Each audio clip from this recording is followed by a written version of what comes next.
अपने कुछ शिष्यों के साथ एक नदी के किनारे से गुजर रहे थे। शाम का समय था। डूबता हुआ सूरज अपनी लालिमा से वातावरण को आकर्षक बना रहा था।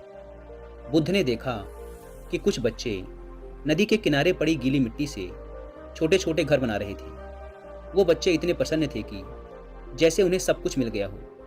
अब उन्हें और किसी भी चीज़ की आवश्यकता नहीं है। वो अपने घर बनाने के काम में पूरी तरह से तल्लीन थे, उसमें खोए हुए थे।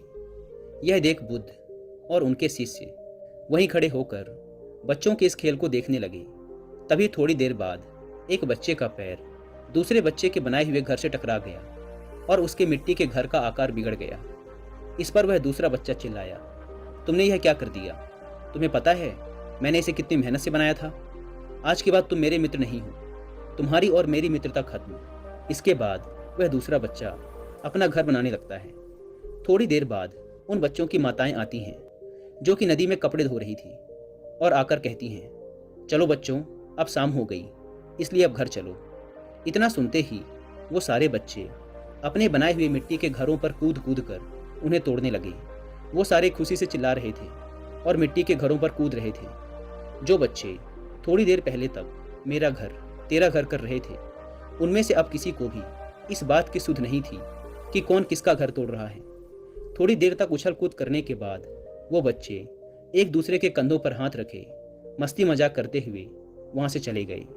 जब तक उन बच्चों ने यह माना हुआ था कि ये घर उनके हैं, तो उन बच्चों के बीच लड़ाइयाँ भी हो रही थी, उनकी मित्रता भी टूट रही थी।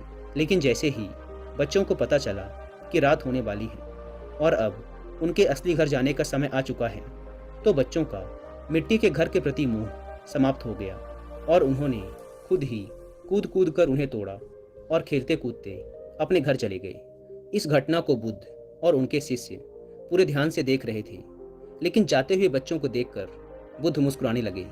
तो शिष्यों ने बुद्ध के मुस्कुराने का कारण पूछा, तो गौतम बुद्ध ने कहा, ठीक ऐसा ही हमारे जीवन के साथ भी होता है। जिस इंसान को यह स्पष्ट रूप से दिख गया कि यहाँ मरना है, रात होनी ही है, आज नहीं तो कल अपने असली घर वापस जाना ही पड़ेगा, उस इंसान का इस संसार के प्रति सारा मोह, सारा रस समाप्त हो जाता है। जैसे जब उन बच्चों को यह महसूस हो गया कि यह तो उनकी ही बनाई हुई दुनिया थी जिसमें वो कुछ देर के लिए खो गए थे, उनका असली घर तो कहीं और है, तो उन्होंने खुद ही अपने उन मिट्टी के घरों को तोड़ दिया और उनसे मुक्त हो गए। बुद्ध ने आगे कहा, लोग मुझसे पूछते हैं कि हमें संसार से मुक्ति कैसे मिलेगी, जबकि तुम्हें मुक्त होने की जरूरत नहीं है, तुम पहले से ही मुक्त हो। ये तो बस तुमने मान लिया है कि तुम दुनिया से जुड़े बैठे हो। ये तो बस एक सपना है जिसे तुम सच मानकर जिए चले जा रहे हो। लेकिन यह सपना भी एक दिन टूट ही जाएगा, क्योंकि सभी सपने अंततः टूट ही जाते हैं। ये भी टूट जाएगा। जब तक उन बच्चों ने उन मिट्टी के घरों से खुद को जोड़ रखा था, उन्हें अपना माना हुआ था, तब तक उनके अंदर यह भय भी बैठा हुआ था कि कहीं ये टूट न जाए, कहीं कोई इनको नुकसान न पहुंचा दे। लेकिन जैसे ही रात होने को आती है, उन बच्चों का उनके असली घर जाने का समय आता है, उनका उन मिट्टी के घरों के प्रति सारा भय, सारा प्रेम समाप्त हो जाता है। ये जीवन भी ऐसा ही है।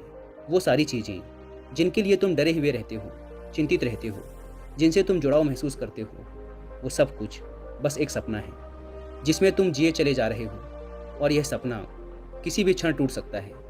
जिन चीज़ों और लोगों को तुम अपना मानते हो, वो तुम्हारे हैं ही नहीं, ये तो बस तुम्हारा भ्रम है। और दुनिया में लाखों लोगों का यह भ्रम हर रोज टूटता है, तुम्हारा भी टूटेगा। बुद्ध ने थोड़ा गंभीर होकर कहा, सबसे जरूरी बात, यह जीवन एक सपना तो है ही, लेकिन साथ ही साथ यह सत्य को जानने का एक अवसर भी है। अब यह आपके ऊपर है कि आप इस हाथ आए अवसर को चिंता या तनाव में बिताते हैं या फिर एक सार्थक खोज में।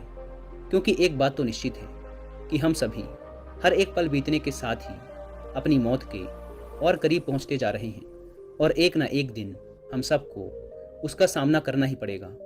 अगर आप लोग इस नज़रिए के साथ इस जीवन को देख पाए, तो दुनिया की कोई भी परेशानी, कोई सा भी दुख आपको अशांत और परेशान नहीं कर पाएगा।